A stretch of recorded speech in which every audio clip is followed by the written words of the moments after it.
Hello dear students, good morning. तो आज हम पढ़ने वाले हैं मोशन इन स्ट्रेट लाइन में एक्सेलरेशन। ठीक है, आज का टॉपिक होगा एक्सेलरेशन, फिर हम देखेंगे रिटार्डेशन, फिर उसके बाद बात करेंगे इक्वेशन ऑफ मोशन के। ठीक है, तो चलिए शुरू करते हैं एक्सेलरेशन। तो सबसे पहले समझते हैं अपन कि एक्सेलरेशन होता क्या है। ठीक है, अच्छा, एक्सेलरेशन को डिनोट किया जाता है ए से, और एक्सेलरेशन को बोलते हैं हम कि rate of change of velocity is called acceleration. Rate of change of velocity is called acceleration. और रेट का मतलब हमेशा टाइम से होता है। ठीक है, तो हम बोलेंगे कि जो एक्सेलरेशन होता है वो होता है चेंज इन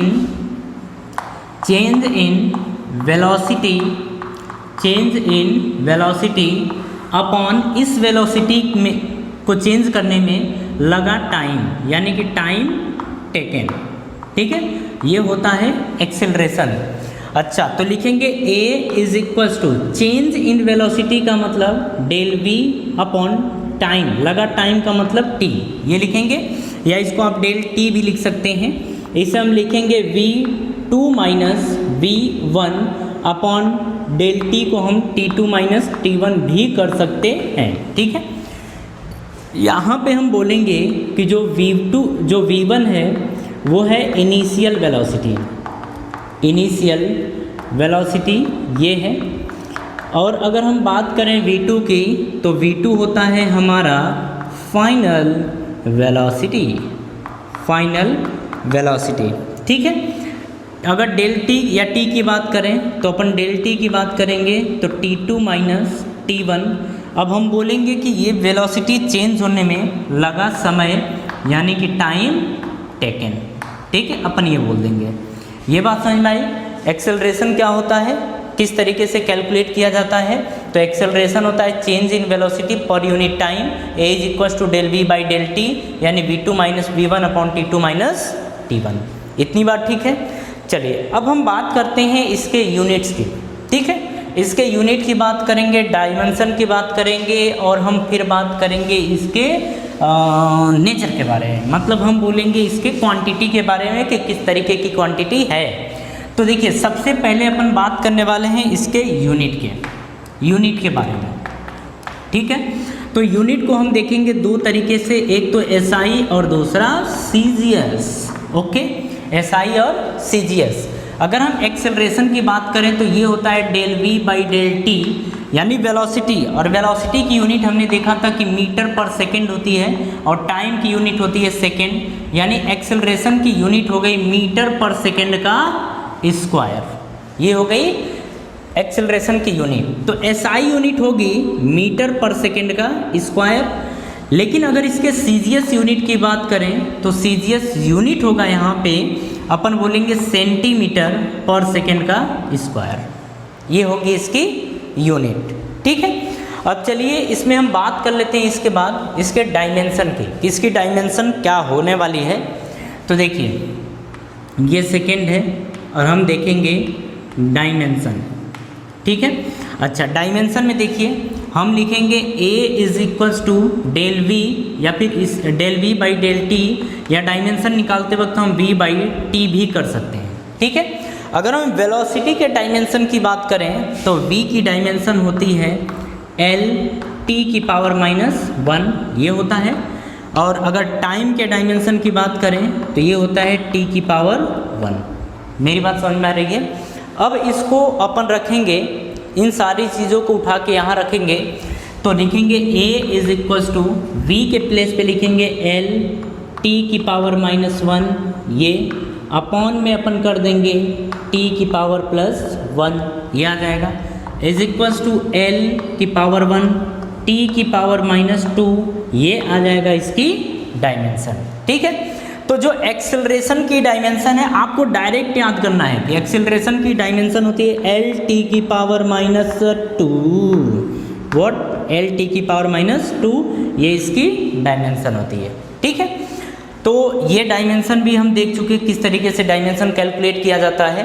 अब हम थर्ड बात कर रहे हैं इसके क्वांटिटी के बारे में, कि जो एक्सेलरेशन होता है ये एक वेक्टर क्वांटिटी है और स्केलर क्वांटिटी है, मतलब स्केलर क्वांटिटी है कि वेक्टर क्वांटिटी है, अपन इसके बारे में चर्चा करेंगे। ठीक है, अब देखिए हम बात कर रहे हैं एक्सेलरेशन की, तो एक्सेलरेशन एक वेक्टर क्वांटिटी होती है, एक्सेलरेशन एक वेक्टर क्वांटिटी है।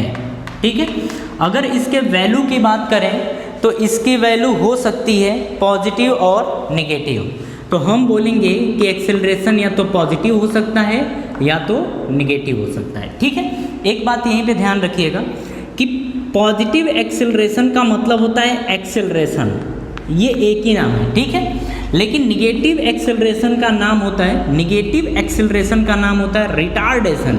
व्हाट? रिटार्डेशन, ये होता है निगेटिव एक्सेलरेशन का नाम।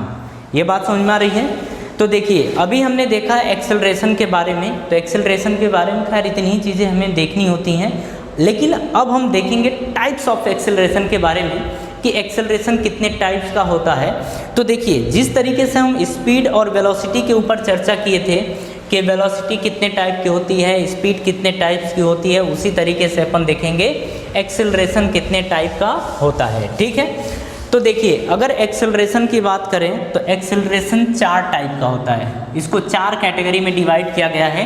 एक होता है uniform acceleration, what? Uniform acceleration, ये होता है।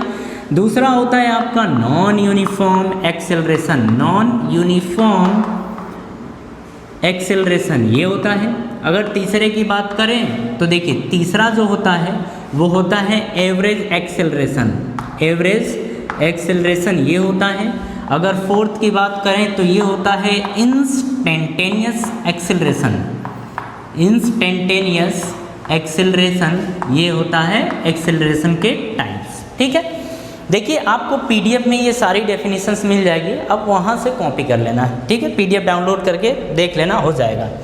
अब बात चलिए यूनिफॉर्म एक्सेलरेशन अपन देखते हैं। तो देखिए यूनिफॉर्म एक्सेलरेशन में हम कहते हैं कि अगर किसी बॉडी की वेलोसिटी में इक्वल टाइम इंटरवल में इक्वल अमाउंट में इंक्रीज हो रहा, ठीक है, तो यहाँ पे जो एक्सेलरेशन मिलेगा उस एक्सेलरेशन का नाम होगा यूनिफॉर्म एक्सेलरेशन। ठीक है, नॉन यूनिफॉर्म एक्सेलरेशन की बात करें तो हम बोलेंगे कि इक्वल टाइम इंटरवल में अगर उसकी वेलोसिटी में अनइक्वल अमाउंट में इंक्रीज हो रहा है या डिक्रीज हो रहा है, दोनों बातें हैं कि अगर कोई बॉडी मूव कर रही है और उसकी वेलोसिटी में इक्वल टाइम इंटरवल में अनइक्वल अमाउंट में उसकी वेलोसिटी या तो इंक्रीज हो रही है या तो डिक्रीज हो रही है, तो वहाँ पे जो एक्सेलरेशन मिलता है उसी एक्सेलरेशन का नाम होता है नॉन यूनिफॉर्म एक्सेलरेशन। ये बात समझ में आ रही है? तो ये होता है नॉन यूनिफॉर्म एक्सेलरेशन। यहाँ पे आपका अब इम्पोर्टेंट पड़ जाता है एवरेज एक्सेलरेशन और इंस्टेंटेनियस एक्सेलरेशन। तो बस आप यहीं पे अब समझिएगा कि एवरेज एक्सेलरेशन किसे बोला जाता है। ठीक है, तो देखिए एवरेज एक्सेलरेशन में हम ये बोलते हैं, इसको अपन बोल सकते हैं वी एवरेज। हम ये यहाँ पे बोलते हैं कि अगर कोई बॉडी है वो मूव कर रही है, अगर एवरेज एक्सेलरेशन अगर कोई बॉडी है वो मूव कर रही है, ठीक है, और उसकी वेलोसिटी में चेंज आ रहा है, उसकी वेलोसिटी में चेंज आ रहा है, तो हम बोलते हैं कि वो ऑब्जेक्ट या उस ऑब्जेक्ट के पास एक एक्सेलरेशन है जो एवरेज फॉर्म में है। ठीक है, या जो एक्सेलरेशन है उस एक्सेलरेशन को बोला जाएगा एवरेज एक्सेलरेशन। ठीक है, अब देखो यहाँ पे डेल वी को लिखेंगे अपन v2 minus v1 upon del t को लिखेंगे t2 माइनस t1। ये बात समझ में आ रही है? और यही होता है एवरेज एक्सेलरेशन। ठीक है, तो जब भी एवरेज एक्सेलरेशन पे क्वेश्चन आएगा तो अपन इस तरीके से कर लेंगे। अब हम बात करते हैं इंस्टेंटेनियस एक्सेलरेशन की। ठीक है, तो देखिए अगर कोई बॉडी है जो मूव कर रही है, ठीक है, अगर उसका किसी पर्टिकुलर इंस्टेंट पे एक्सेलरेशन देखा जाए, किसी पर्टिकुलर इंस्टेंट पे एक्सेलरेशन देखा जाए, तो इसी एक्सेलरेशन का नाम होता है इंस्टेंटेनियस एक्सेलरेशन। आप बात समझ रहे हो क्या होता है? ये बात समझ में आ गई? अब यहाँ पे ध्यान से समझना।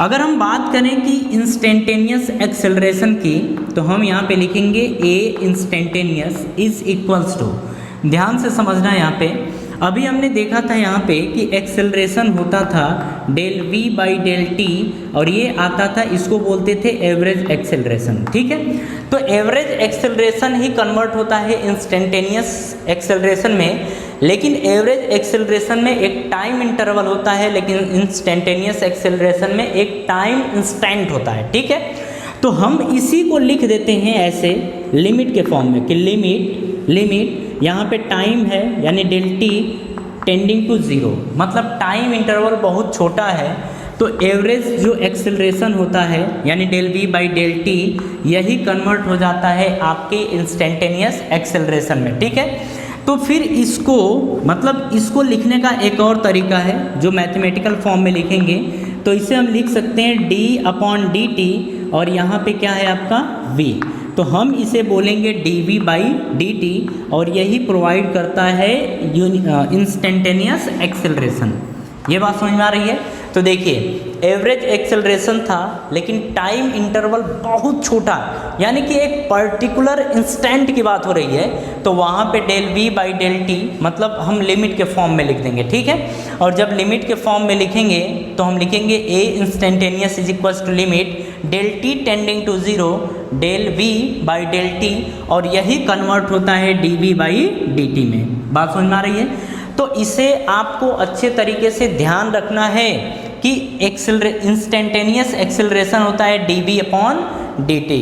ठीक है, तो ये आप ध्यान रखेंगे। चलिए अब हम बात कर लेते हैं यहाँ पे कि एक्सेलरेशन अगर टाइम का फंक्शन हो तो कैसे लिखेंगे, और एक्सेलरेशन अगर डिस्प्लेसमेंट का फंक्शन हो तो कैसे लिखेंगे। ध्यान से आप समझिएगा, आप 11th क्लास में हैं तो आपको इतनी मैथ आनी चाहिए और ये चीज़ें आपके साथ चलेंगी। ठीक है, तो देखिए अपन बात करने जा रहे हैं एक्सेलरेशन की। ठीक है, और एक्सेलरेशन जो होता है इसको हम दो फॉर्मेट में चेक करते हैं, मतलब ये दो फॉर्मेट में हमारे सामने क्वेश्चन आ सकता है। देखिए एक तो होगा कि एक्सेलरेशन जो है, मतलब यहाँ पे देखेंगे एक्सेलरेशन निकाल रहे हैं लेकिन हम बात कर रहे हैं वेलोसिटी की। ठीक है, हम बोलेंगे कि वेलोसिटी हो टाइम का फंक्शन, वेलोसिटी हो किसका फंक्शन, टाइम का फंक्शन। जब वेलोसिटी टाइम का फंक्शन होता है तो एक्सेलरेशन जब हम निकालते हैं ए, तो ये आता है D v upon d T. तो एक्सेलरेशन क्या होता है, D v upon d t. जब टाइम का फंक्शन हो तो ये करते हैं। अब बात होती है कि टाइम के फंक्शन के अलावा और किसका फंक्शन आता है, तो आता हमारे सामने डिस्प्लेसमेंट का।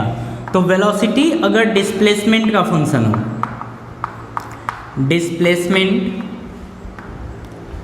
का फंक्शन हो, तो फिर एक्सेलरेशन अपन किस तरीके से कैलकुलेट करते हैं ये देखना है।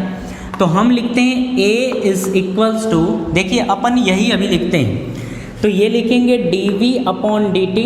ठीक है, लेकिन ये तो टाइम का फंक्शन है, लेकिन हमको तो चाहिए डिस्प्लेसमेंट का फंक्शन। तो हम क्या करते हैं, अपने मन से ऊपर और नीचे डी एस से मल्टीप्लाई कर देते हैं, ऊपर और नीचे डी एस से मल्टीप्लाई कर देते हैं। तो देखिए किसी ज़माने में हमने देखा था कि वेलोसिटी होता है D S by D T, होता है, ये होता है।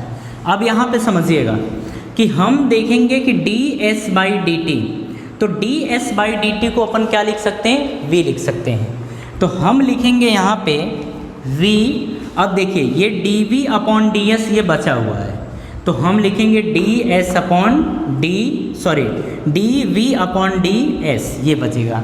तो acceleration is equals to v d v upon d s, ये आता है जब फंक्शन यानी कि जब वेलोसिटी दी हो डिस्प्लेसमेंट का फंक्शन, तो इस तरीके से हम एक्सेलरेशन कैलकुलेट करते हैं। ठीक है, अब इन दोनों बातों को आपको ध्यान रखना पड़ेगा, क्योंकि अगर हम अच्छे क्वेश्चन सॉल्व करना चाहते हैं तो ये हमें आना चाहिए।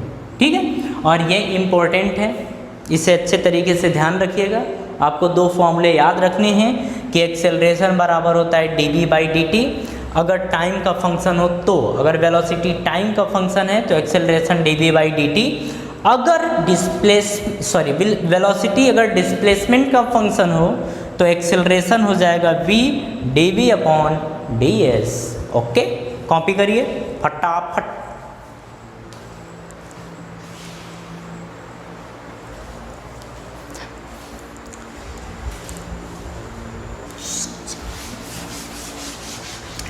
चलिए अपन थोड़ी सी चर्चा कर लेते हैं रिटार्डेशन के ऊपर। अपन ये समझते हैं कि रिटार्डेशन कब होता है और रिटार्डेशन कब बोला जाता है और रिटार्डेशन क्या होता है। ठीक है, तो हम बात करेंगे रिटार्डेशन के बारे में। तो देखिए यहाँ पे अगर हम रिटार्डेशन की बात करें तो ध्यान से समझिएगा, निगेटिव एक्सेलरेशन को बोला जाता है रिटार्डेशन। निगेटिव एक्सेलरेशन को ही बोला जाता है रिटार्डेशन।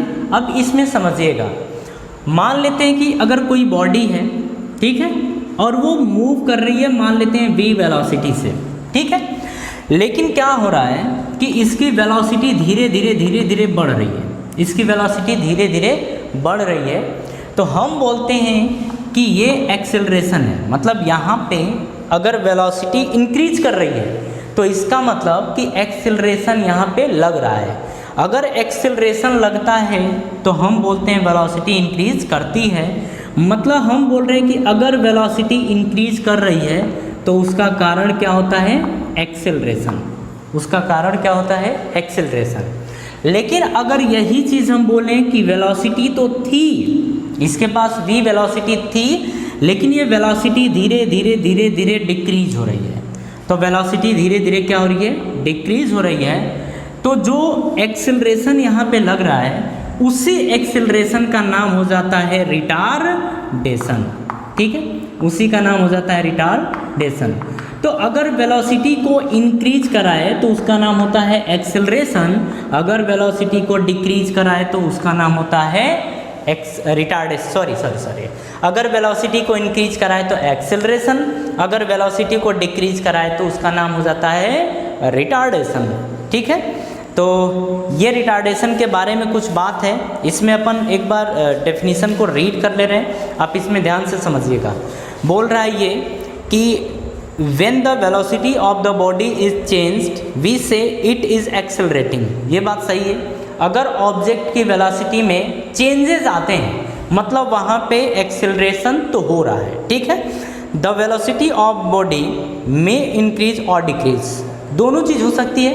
किसी भी बॉडी में, किसी भी बॉडी की वेलोसिटी या तो बढ़ सकती है या तो घट सकती है, दोनों हो सकता है। डिपेंडिंग ऑन द इंक्रीजिंग और decreasing of velocity of the body we say that the body is either accelerated or retarded।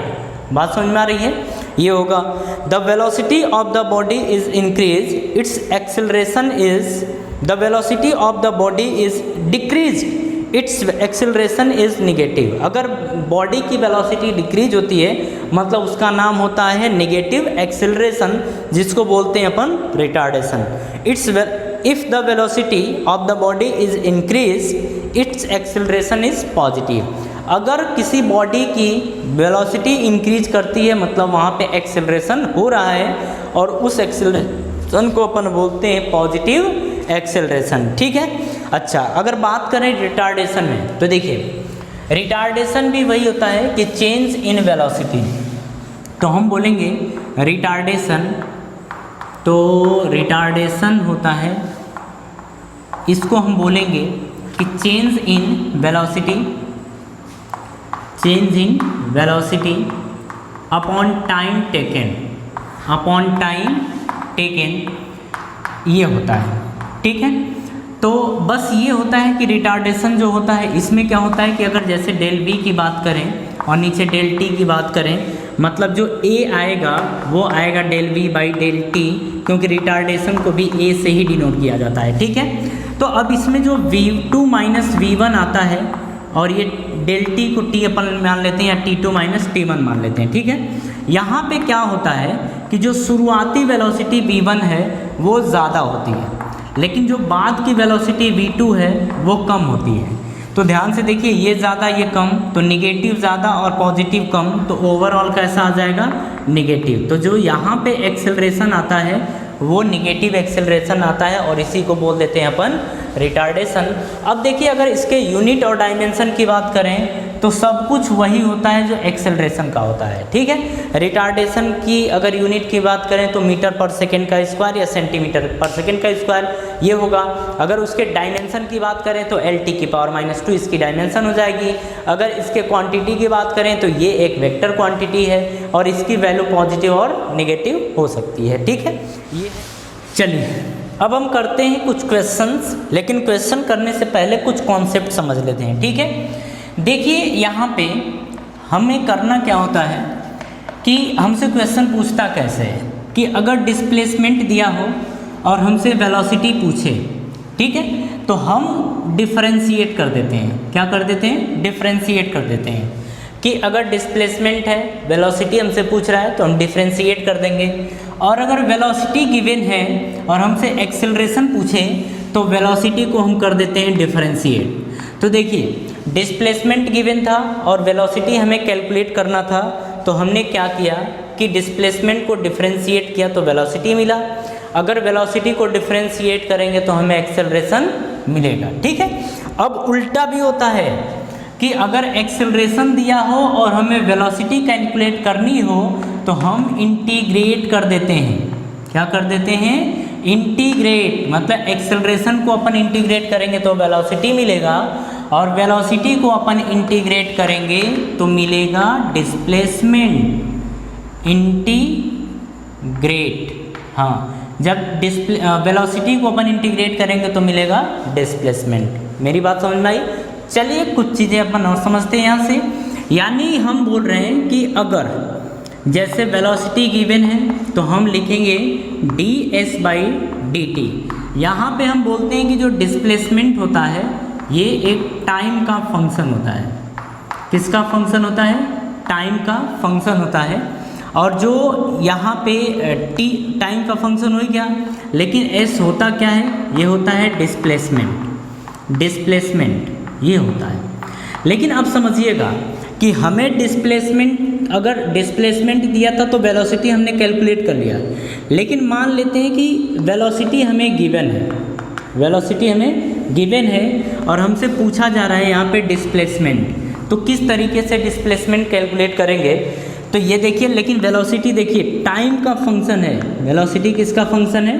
Time का फंक्शन है। अभी आप क्वेश्चन देखेंगे तो आपको समझ में आ जाएगा, बट ये पहले कॉन्सेप्ट समझिए, ठीक है। तो देखिए अगर हमें डिस्प्लेसमेंट कैलकुलेट करना हो तो हम इसको यहाँ मल्टीप्लाई कर देते हैं, तो v/dt ये आ गया इज इक्वल्स टू बचा ds, ठीक है। अब हम दोनों साइड कर देते हैं इंटीग्रेशन। तो जब इसको इंटीग्रेट करेंगे अपन तो यहाँ से हमें मिल जाता है डिस्प्लेसमेंट, ठीक है। यहाँ से क्या मिलेगा? डिस्प्लेसमेंट मिलेगा। और ये कैसे मिलेगा अभी इसके बारे में अपन चर्चा करते हैं, बट आप ध्यान रखिएगा कि अगर वेलोसिटी टाइम का फंक्शन है और दिया है तो डिस्प्लेसमेंट कैलकुलेट करने के लिए v/dt कर देते हैं और दोनों को, मतलब दोनों तरफ इंटीग्रेट कर देते हैं और हमें डिस्प्लेसमेंट मिल जाता है, ठीक है। अब उसी तरीके से हम b की बात कर रहे हैं और मान लीजिए हमें दिया है वेलोसिटी। वेलोसिटी गिवन है और वेलोसिटी एक टाइम का फंक्शन है, ये एक टाइम का फंक्शन है, टाइम का फंक्शन है। तो और हमसे पूछ रहा है एक्सेलरेशन, तो हम वेलोसिटी को डिफरेंशिएट कर देंगे, यानी dv/dt। तो ये हमें क्या प्रोवाइड कर देगा? एक्सेलरेशन प्रोवाइड कर देगा। ये आप ध्यान रखिएगा, ठीक है। लेकिन अगर मान लीजिए मुझे फंक्शन दिया हो मतलब एक्सेलरेशन गिवन है, एक्सेलरेशन क्या है? गिवन, और एक्सेलरेशन एक टाइम का फंक्शन है, टाइम का फंक्शन है, तो हम कैसे यहाँ पे वेलोसिटी कैलकुलेट करेंगे ये हमें देखना है। तो देखिए dt से यहाँ मल्टीप्लाई कर देंगे, जब मल्टीप्लाई करेंगे तो a/dt आ जाएगा और इधर बचेगा dv, ठीक है। अब हम दोनों तरफ कर देंगे इंटीग्रेट, तो जब इंटीग्रेट करेंगे तो यहाँ से हमें मिल जाएगा वेलोसिटी। तो जब एक्सेलरेशन दिया हो और वेलोसिटी कैलकुलेट करनी हो तो इस तरीके से कैलकुलेट करते हैं, और ध्यान भी रखना है ऐसे ही कैलकुलेट करते हैं अपन, ठीक है। अब इसी तरीके से समझिएगा, ये तो था टाइम का फंक्शन, लेकिन अगर वेलोसिटी हो डिस्प्लेसमेंट का फंक्शन, किसका फंक्शन? डिस्प्लेसमेंट का फंक्शन, तो किस तरीके से कैलकुलेट किया जाएगा यहाँ पे एक्सेलरेशन वो देख लेते हैं। तो देखिए यहाँ पे a इज इक्वल्स टू हम लिखेंगे v dv अपॉन ds, इस तरीके से कैलकुलेट किया जाएगा, ठीक है।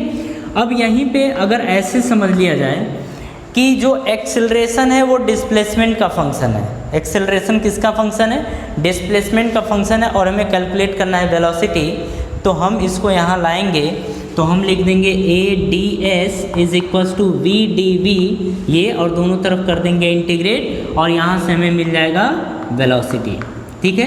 क्या मिल जाएगा, वेलोसिटी। तो ये बातें आपको ध्यान रखनी है, इसी पे बेस्ड अपन क्वेश्चन करते हैं, और क्वेश्चन करने में आपको बहुत ही मज़ा आएगा, मतलब मज़ा बहुत ही मज़ा, मतलब मज़ा ही मज़ा, ठीक। तो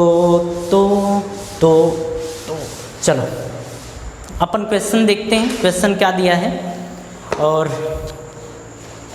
यहाँ पे समझिएगा। दिया है क्वेश्चन कि position of a particle as a function of time is given as, अब यहाँ पे दिया है, आप देखिए x इक्वल्स टू 5t का स्क्वायर प्लस 4t प्लस 3, ये गिवन है, ठीक है। अब आगे क्या बोल रहा है ये देखिए, find the velocity and acceleration of the particle, बोल रहा है कि वेलोसिटी कैलकुलेट करना है और एक्सेलरेशन कैलकुलेट करना है at t is equal to 2 second, मतलब 2 सेकेंड पे इसकी वेलोसिटी और एक्सेलरेशन क्या होगा ये हमें कैलकुलेट करना है, ठीक है। एकदम प्यार से ध्यान से देखिएगा। अगर हम सॉल्यूशन की बात करें तो हम यहाँ पे क्या बोलने वाले हैं, ये देखिए, ये हमें दिया था डिस्प्लेसमेंट, तो x is equals to 5t का स्क्वायर प्लस 4t प्लस 3, ये गिवन है, ठीक है। हमें कैलकुलेट करना है वेलोसिटी, तो v इज इक्वल्स टू होता है dx बाई dt, ये अभी हमने देखा था, ये d अपॉन dt, और x के प्लेस पे देखिए 5t का स्क्वायर प्लस 4t प्लस 3, ये आ गया, ठीक है। अब हम इसको करेंगे डिफ्रेंशिएट, आपको पता है डिफ्रेंशिएट कैसे किया जाएगा। तो देखिए 5t का स्क्वायर, तो 5 कांस्टेंट है, ये आ जाएगा बाहर, t स्क्वायर का डिफ्रेंशिएशन होगा 2t के बराबर, ये हमने बेसिक मैथ में देखा था, ठीक है, किस तरीके से डिफ्रेंशिएट किया जाता है। तो आप अगर नहीं देखे हो तो आप पहले एक बार देखो, उसके बाद फिर यहाँ आ जाओ, ठीक। चलो, अगर 4t का डिफ्रेंशिएशन देखा जाए तो केवल 4 होगा, अगर 3 का डिफ्रेंशिएशन देखा जाए तो 0, क्योंकि 3 इज़ अ कांस्टेंट, ओके। तो देखिए अब हमसे पूछा है कि at t is equals to 2 second, 2 second पे, तो हम यहाँ पे लिखेंगे v, अब यहाँ पे देखिए t is equals to 2 second, तो देखिए जहाँ t है वहाँ पे 2 सेकेंड रखिए, तो 5 2 10, ये था इनटू t के प्लेस पे 2, तो 2 प्लस ये 4 है तो 4, क्योंकि 4 के आगे t तो है नहीं, तो फिर यहाँ से क्या आ जाएगा, t इज इक्वल्स टू 2 के t के प्लेस पे अपन 2 पुट करते गए, तो ये आ गया 5 इंटू 2, तो 5 2 10, 10 इंटू 2 प्लस 4, तो ये आ जाएगा 24 मीटर पर सेकेंड का, सॉरी मीटर पर सेकेंड। तो 2 सेकेंड बाद उस पार्टिकल की वेलोसिटी होगी 24 मीटर पर सेकेंड, ठीक है, ये हो जाएगा।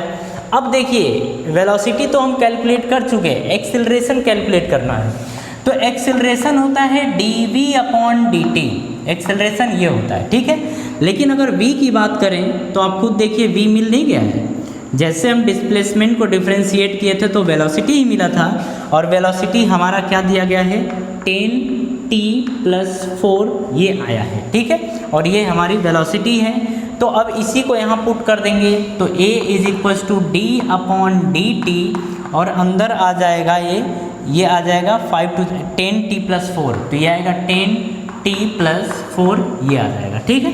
तो a इज इक्वल्स टू आएगा, देखो 10t का डिफ्रेंशिएशन होगा 10 और प्लस 4 कांस्टेंट है तो उसका डिफ्रेंशिएशन होगा 0, तो a, अब देखो यहाँ पे अपन t इज इक्वल्स टू रखेंगे 2 सेकेंड, तो 2 सेकेंड रखेंगे, लेकिन यहाँ तो कोई टाइम है ही नहीं, मतलब ये आ जाएगा 10 मीटर पर सेकेंड का स्क्वायर, ठीक है, और यही हमारा आंसर होगा। तो देखिए अगर आपको डिस्प्लेसमेंट दिया है तो वेलोसिटी कैलकुलेट करने का ये तरीका है, एक्सेलरेशन कैलकुलेट करने का ये तरीका है, ठीक है। कभी भी आप डिस्प्लेसमेंट से डायरेक्टली एक्सेलरेशन तक पहुंच नहीं सकते हैं, हमेशा आपको पहुंचना पड़ेगा पहले अगर डिस्प्लेसमेंट दिया हो तो हम इसको डिफ्रेंशिएट करके वेलोसिटी तक पहुंचेंगे, फिर वेलोसिटी को डिफ्रेंशिएट करके एक्सेलरेशन तक पहुंचेंगे। ठीक है, तो ये क्वेश्चन आपको समझ में आ गया।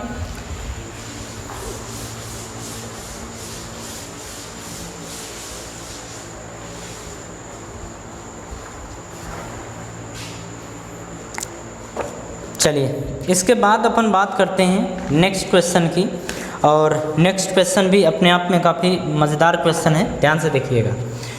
यहाँ पे दिया गया है कि the acceleration of a particle is given by A, और ए दिया है 2t square metre per second का square, if it is at rest at the origin at time t is equals to 0, find its position, velocity and acceleration at time t is equals to 1 second. तो देखिए यहाँ पे दिया क्या क्या गया है, एक्सेलरेशन दिया है और ये दिया है 2t square metre per second का स्क्वायर, ये दिया है। ठीक है, हमसे पूछ रहा है कि t is equals to 1 second पर, मतलब 1 सेकेंड बाद जो इस पार्टिकल का एक्सेलरेशन ये था उसकी वेलोसिटी क्या होगी। तो सबसे पहले तो हमसे पूछ रहा है बेटा कि पोजीशन बताओ। ठीक है, फिर हमसे पूछ रहा है यहाँ पे कि आप वेलोसिटी बताओ, ये वेलोसिटी बताओ। फिर हमसे पूछ रहा है कि 1 सेकेंड बाद एक्सेलरेशन भी बताई दो, है कि नहीं, लगे सब बता दो। तो ये हमसे पूछ रहा है। तो देखिए एक्सेलरेशन दिया था, सबसे पहले अगर सॉल्यूशन की बात करें तो ध्यान से समझिएगा। यहाँ पे a इज इक्वल्स टू दिया था 2t का स्क्वायर, ये दिया है, लेकिन हमसे यही पूछ रहा है कि 1 सेकेंड बाद बताओ। तो हम रखेंगे कि a बताना है हमें कब, जब टाइम 1 सेकेंड हो जाता है तब, इज इक्वल्स टू 2 तो ठीक है, लेकिन t के प्लेस पे अपन रखेंगे 1, तो ये आ जाएगा 1 का स्क्वायर, ये आ जाएगा 2 मीटर पर सेकेंड का स्क्वायर। तो 1 सेकेंड बाद इसका एक्सेलरेशन होगा 2 मीटर पर सेकेंड का स्क्वायर। अब हम बात करते हैं कि वेलोसिटी की, क्योंकि हम पोजीशन पहले कैलकुलेट नहीं कर सकते। क्यों? क्योंकि देखो एक्सेलरेशन है, एक्सेलरेशन को अपन इंटीग्रेट करते हैं तो वेलोसिटी मिलता है, और जब वेलोसिटी को अपन इंटीग्रेट करते हैं तो मिलता है हमें डिस्प्लेसमेंट। व्हाट? डिस्प्लेसमेंट, ये मिलता है। तो जब एक्सेलरेशन दिया हो तो हम सबसे पहले क्या कैलकुलेट कर पाएंगे? वेलोसिटी। तो देखो हम देखते हैं कि v एक्सेलरेशन यानी a इज इक्वल्स टू होता है dv अपॉन dt, ये होता है। हमें वेलोसिटी कैलकुलेट करना है, तो देखो dv, तो ये यहाँ मल्टीप्लाई, तो a dt is equals to आ जाएगा dv, इसे हम लिख सकते हैं dv is equals to a dt, ये हम लिख सकते हैं। ठीक है, अब इसको इंटीग्रेट कर दें, अपन इसको इंटीग्रेट कर दे रहे हैं। ठीक है, तो जब इंटीग्रेट करेंगे तो dv, जैसे dx का इंटीग्रेशन होता है x, ये होता है, हमने इंटीग्रेशन पढ़ा था तो हम देखे थे वहाँ पे। तो dv का इंटीग्रेशन होगा v इज इक्वल्स टू, अब a, और a के प्लेस पे देखिए क्या दिया गया है, a के प्लेस पे दिया गया है 2t का स्क्वायर, मतलब एक्सेलरेशन जो है वो टाइम का फंक्शन है, तो हम लिखेंगे 2t का स्क्वायर dt। ठीक है, v इज इक्वल्स टू, अब देखिए 2 कांस्टेंट है, बाहर आ जाएगा, इनटू t स्क्वायर का इंटीग्रेशन होता है t की पावर 3/3, तो v इज इक्वल्स टू आ जाएगा 2t की पावर 3/3, ये आ जाएगा। ठीक है, लेकिन हमसे पूछा था वेलोसिटी बताइए at t is equals to 1 second, इस पे बताइए, इज इक्वल्स टू, अब देखिए 2, अब t के प्लेस पे 1 का क्यूब बाई 3, तो ये आ जाएगा 2/3 और ये होगा मीटर पर सेकेंड। तो वेलोसिटी आपकी आ जाएगी 2/3 मीटर पर सेकेंड, ध्यान से समझिएगा। ठीक है, अब हमसे पूछ रहा है कि आप बताइए पोजीशन, और पोजीशन का मतलब डिस्प्लेसमेंट, अपन यही समझते हैं। तो देखो जब हमें ये कैलकुलेट करना होता है ये, तो देखो वेलोसिटी होता है dx/dt। ठीक है, dt का यहाँ मल्टीप्लाई कर देते हैं तो v dt is equals to dx आ जाता है, और इसी को कर देते हैं अपन इंटीग्रेट। ठीक है, तो हम उसको लिख सकते हैं dx को इंटीग्रेट किया हमने, और ये हमारा है v dt, तो इसको भी इंटीग्रेट किया। अब देखिए यहाँ पे dx का इंटीग्रेशन होगा x इज इक्वल्स टू, अगर v की बात करें तो v इज इक्वल्स टू आया क्या है 2t3/3 ये आया है, ठीक है। तो v के प्लेस पे हम लिखेंगे 2t3/3 और ये है dt, तो dt, ठीक है। 2/3 कांस्टेंट है, बाहर ले लेंगे तो 2/3 बाहर आ गया, ये बचा t3 dt, ठीक है। तो x इज इक्वल टू आ गया 2/3। अब t3 है, इसको इंटीग्रेट करना है तो ये आएगा t4/4, ठीक है, ये आएगा। अब देखिए 2 2 ज़ा 4 ये आ गया, तो देखो t4/3 2 ज़ा 6 ये आ गया। लेकिन हमें डिस्प्लेसमेंट कैलकुलेट कब करना है, जब टाइम है 1 सेकेंड तब करना है। इज इक्वल्स टू ये देखो 1/4, क्योंकि t के प्लेस पे अपन 1 रखेंगे तो 1/4/6 और ये आ जाएगा 1/6। अब डिस्प्लेसमेंट है यानी इसकी यूनिट क्या होगी, मीटर होगी, ठीक है। तो जब इस तरीके से क्वेश्चन दिया हो और ये चीज़ें पूछे तो हम ये तरीका होता है सॉल्व करने का, ठीक है। तो कॉपी करिए फट से, नेक्स्ट क्वेश्चन की तरफ अपन मूव कर रहे हैं। चलिए अपन नेक्स्ट क्वेश्चन की तरफ मूव करते हैं। नेक्स्ट क्वेश्चन देखिए बोर्ड स्क्रीन पे, बोल रहा है कि at t is equals to 0 a body start from origin with some initial velocity, the displacement x in meter of the body varies with time t, second में जो दिया है as x equals to, देखिए board screen पे दिख रहा है, find the initial velocity of the body and also find how long does the body take to come to rest, what is the acceleration of the body when it comes to rest, ठीक है। अच्छा question देखिए क्या दिया गया है कि यहाँ पे जो डिस्प्लेसमेंट है वो टाइम का फंक्शन है, मतलब x इक्वल्स टू दिया है -2/3 t2 + 16t+2 ये दिया है। बोल रहा है कि इसकी इनिशियल वेलोसिटी क्या होगी, ठीक है।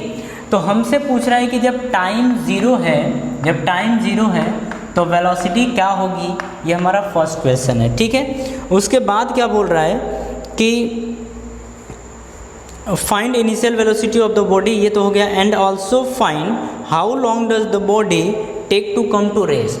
बोल रहा है कि जब ऑब्जेक्ट रेस्ट में आएगा, ये सेकेंड है, जब ऑब्जेक्ट रेस्ट में आएगा, रेस्ट में आने का मतलब फाइनल वेलोसिटी क्या हो जाए 0, तो रेस्ट में आएगा तो वो कितनी दूर जा चुका होगा, तो नहीं सॉरी ये बोल रहा है कि हाउ लॉन्ग, मतलब ये बोल रहा है कि जब वेलोसिटी 0 हो चुकी होगी तो बताइए ये कितना टाइम लिया होगा।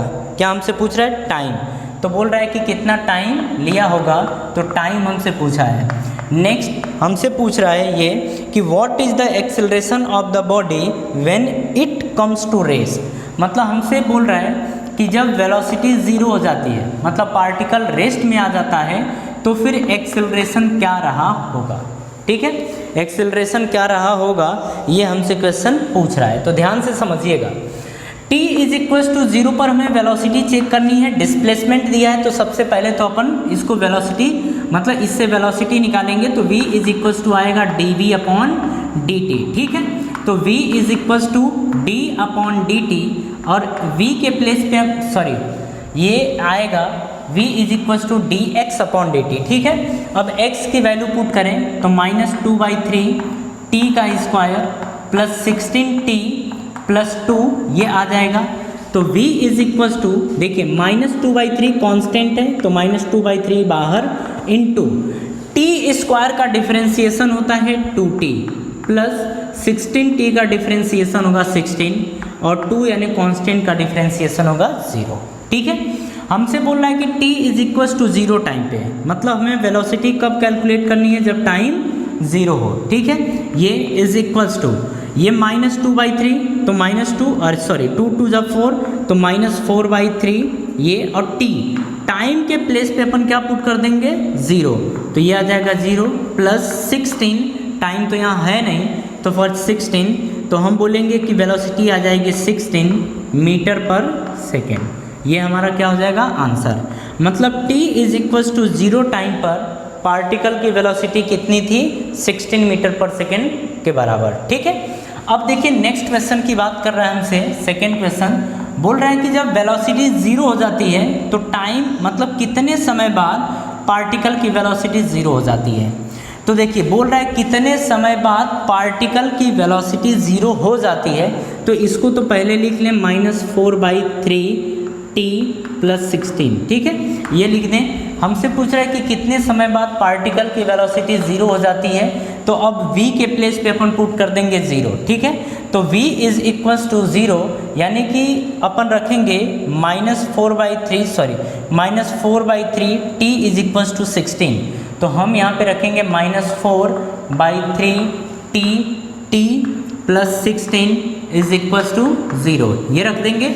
अब यहाँ से देखिए हम इसको इधर भेज दें या किसी को भेज दें, तो -4/3 t इज़ इक्वल्स टू आ जाएगा -16, ठीक है, इसको हमने इधर भेजा, माइनस से minus cancel out, t is equals to आ जाएगा 16 × 3/4, ये यहाँ पे मल्टीप्लाई हो जाएगा और ये डिवाइड हो जाएगा, 4 4 जा 16 और ये 4 3 जा कितना आएगा 12, मतलब 12 सेकेंड के बाद पार्टिकल रेस्ट पे आ जाएगा। ये बात समझ में आई। चलिए अब नेक्स्ट हम देखते हैं क्या बोल रहा है कि जब वेलोसिटी 0 है तो एक्सेलरेशन कितना है। तो देखिए यहाँ से अगर हमें एक्सेलरेशन कैलकुलेट करना पड़े तो सबसे पहले तो हम जाएंगे वेलोसिटी के पास और वेलोसिटी से बोलेंगे बेटा एक्सेलरेशन में कन्वर्ट हो जा। तो लेकिन पहले वेलोसिटी क्या बोलेगा, नहीं ऐसे थोड़े, पहले मुझे करो डिफ्रेंशिएट, यानी वेलोसिटी को अपन करेंगे डिफ्रेंशिएट और ये आएगा 4/3 t + 16, ठीक है, ये आ जाएगा। तो a इज़ इक्वल्स टू, अब देखो डिफ्रेंशिएट करेंगे, कांस्टेंट है तो -4/3 बाहर आ गया, t का डिफ्रेंशिएशन होता है 1, t का डिफ्रेंशिएशन 1 और 16 का 0, यानी कि एक्सेलरेशन जो आया है वो आया है -4/3। तो यहाँ पे समझिएगा कि जब बोल रहा है कि वेलोसिटी 0 हो जाती है, वेलोसिटी 0 हो जाती है तो एक्सेलरेशन हो जाता है -4/3। यहाँ पे टाइम का कोई लेना देना नहीं है, मतलब ये है कि अगर किसी पार्टिकल का डिस्प्लेसमेंट ये दिया गया है और एक्सेलरेशन पूछा जाए तो इस पार्टिकल का एक्सेलरेशन हमेशा कांस्टेंट होने वाला है। क्या होने वाला है, कांस्टेंट, और वो भी -4/3 मीटर/सेकेंड² के बराबर, और यही हमारा आंसर हुआ। बात समझ में आई। कॉपी करिए इसे पट से। तो आज की सभा हम यही समाप्त करते हैं और मिलते हैं नेक्स्ट लेक्चर में एक नए टॉपिक के साथ। तो थैंक यू।